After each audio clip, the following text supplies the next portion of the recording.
Hello, and welcome back to Let's Talk with Dr. Williams. Due to the sheer volume of YouTube videos with the title Let's Talk, I've decided to rename this program to Solicited Advice. So now when you type in Solicited Advice when you go to YouTube, you will not receive 1,000 hits. You'll receive approximately 10 to 15. So this way, you can easily locate this program. And I also want to say thank you for all of your excellent questions. Well, except for yours. You know who you are. I will address them in a timely manner. However, if I do not address your questions on this program, please send me your email address and I will respond to you via email, okay? Because I want to make sure that I get to your questions. Okay, so let's pick up where we left off last week. Question number 3. Can one person fulfill 100% of another person's needs? Let me think about that for a second.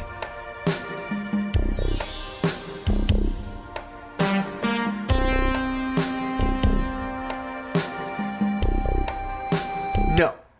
And we'll address that in more complete detail next week.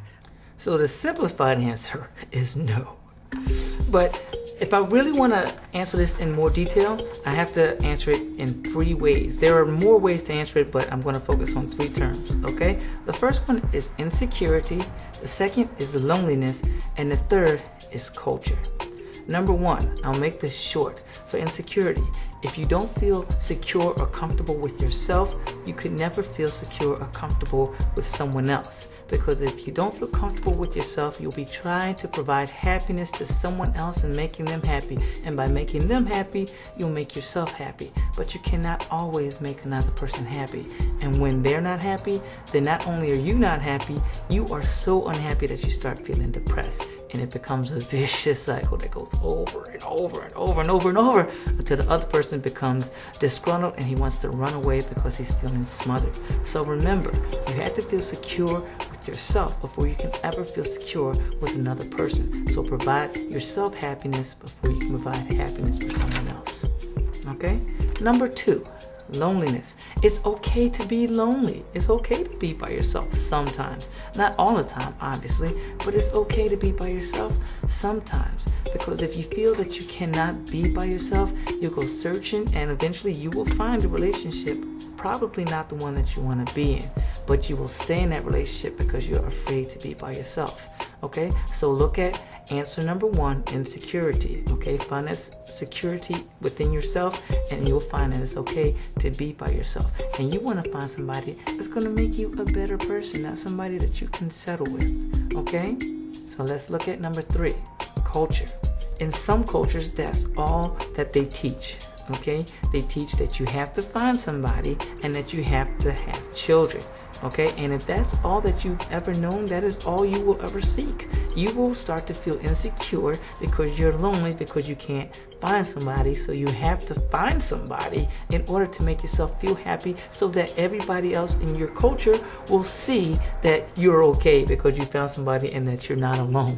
Okay, so make sure, okay, when you find somebody that you're finding a person because you're comfortable with yourself. Not that you're lonely, not that you're insecure, or not that you're trying to make somebody else happy. Okay? So remember, can one person provide 100% of another's needs? No. But mainly it can be due to insecurity, loneliness, or culture. I think my husband's starting to fall into depression. What are the signs and how do I get him some help? Women and men respond to depression differently. For instance, within society, it's okay for a woman to be depressed. It's okay for a woman to express her emotions. It's okay for a woman to seek out help. It's not so for men. So if you want to find out if your man is depressed, I want you to focus on these 3 symptoms. There are more, but I want you to focus on these 3. Number 1, he may throw himself into alcohol or other drugs, or he may throw himself into work, exercise, or some other activity. This is known as masking the problem. He masks his problem by throwing himself into alcohol, work, exercise, sports, so he doesn't have to deal with the problem. That's the number 1 symptom. Number 2 is inconsistent or inconsolable rage or anger, which means that he will pick a fight for no reason over something very trivial. Look out for this, because he doesn't want to deal with the problem. He doesn't want to admit that he has depressive symptoms. He doesn't want to admit that he's depressed. Remember, it's okay for a woman to be depressed, but for a man, society says you can't express your emotions, so he does so through anger because that's acceptable in society. So that's symptom number 2, inconsistent or inconsolable rage or anger.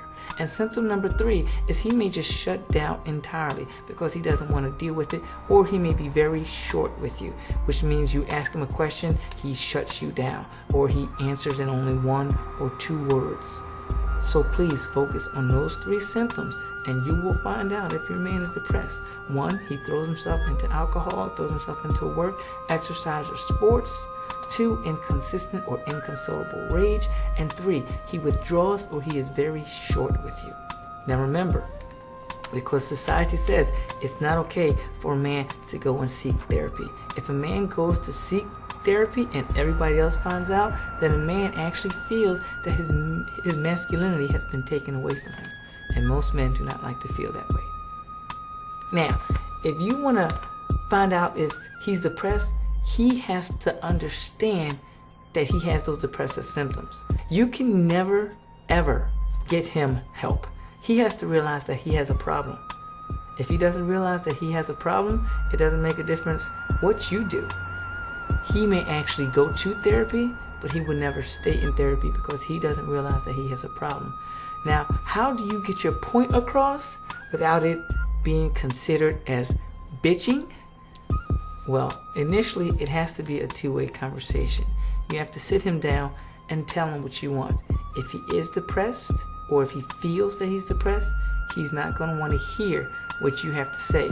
You have to realize this, and you have to let it go and decide what to do from there. I've also received your other question. If you want me to answer the question about the teenage years, please send me your email address and I will respond to you via email. I hope this helps.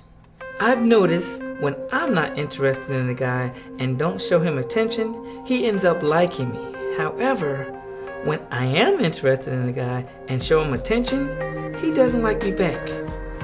Why is this? It's the law of attraction, okay? And that's how many people operate, because that's how society has shown us to operate. It's about the chase. If men know that you like them, they want to play hard to get. If women know that men like them, then they want to play hard to get. Let me give you a little bit of advice. It's okay for someone not to like you. That means that a good friendship can be established from there. And who knows, a friendship can parlay into something better.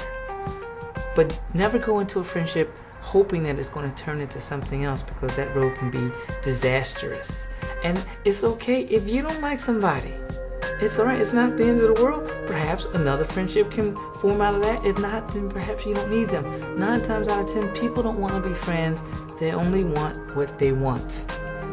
So if a person sticks around after you show that you don't like them, or they don't like you, they stick around or you stick around, then the person has a genuine interest in you. And that's the person that you want to hang out with. And like I said, you never know. That may turn into something great, because the best relationships start out with friendships. Okay, so it's alright if you don't like somebody, and it's alright if somebody doesn't like you. Just live your life, girl.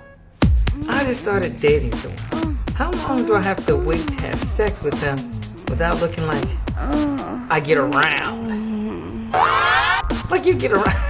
Hold up, wait a minute, hold on. Like you get around. Oh, come back. Hold on. All right, just stop everything. So hold it. What kind of relationship is this? Okay, do you really like this person? Do you want to be with this person? Or do you want to break yourself off a piece? Oh, yeah. That's something that you have to ask yourself. That's right. Because let me tell you this right now. Whatever you decide to do with that person, it shouldn't matter what everybody else thinks. If you really care about this person and you want to give yourself intimately to this person, it should be a mutual decision. And if you feel it's good in here, in your heart, then go for it. Use protection. Okay, but go for it. Yeah. But if you just want to sleep with him and then you want to sleep with everybody else and you do care what everybody else think, yeah, you're a hoe. Because that's what everybody else is going to think. But it shouldn't matter what they think. As long as you feel good in your heart and you want to establish something with this person, then you go ahead and do what you feel is right. And hopefully it works out for you. So you just go ahead, live your life. Be good, girl, and I hope it lasts forever. Thank you.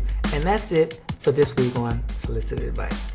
Now join me next week when I'll not only answer 3, but maybe 5 questions, because there are so many and I love answering these questions. So thank you for watching, and I will talk to you next week.